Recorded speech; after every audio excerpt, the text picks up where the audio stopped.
मध्ये आपले स्वागत। 1 जानेवारी 1818 भीमा कोरेगाव येथील शूरवीर 500 महार सैनिकांचा इतिहास शालेय अभ्यासक्रमामध्ये समाविष्ट करा अशी मागणी भीम ब्रिगेड संघटनेच्या वतीने करण्यात आली।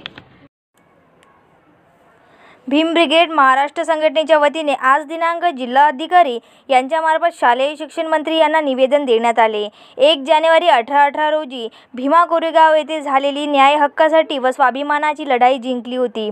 500 महार शूरवीरांनी 28,000 पेशव्यांच्या फौजेला पराभूत करून पळवून लावले होते। ती तरुण पिढीला प्रेरणादायी आहे व हा इतिहास लुप्त होऊ नये म्हणून तो इतिहास इयत्ता 5वी ते 10वी वर्गातील शालेय पुस्तकात समाविष्ट करून घेण्यात यावा, म्हणजे जेणेकरून भीमा कोरेगाव येथील इतिहास सर्व लोकांना माहिती होईल व प्रेरणा मिळेल। संस्थापक अध्यक्ष राजेशभाऊ वानखडे,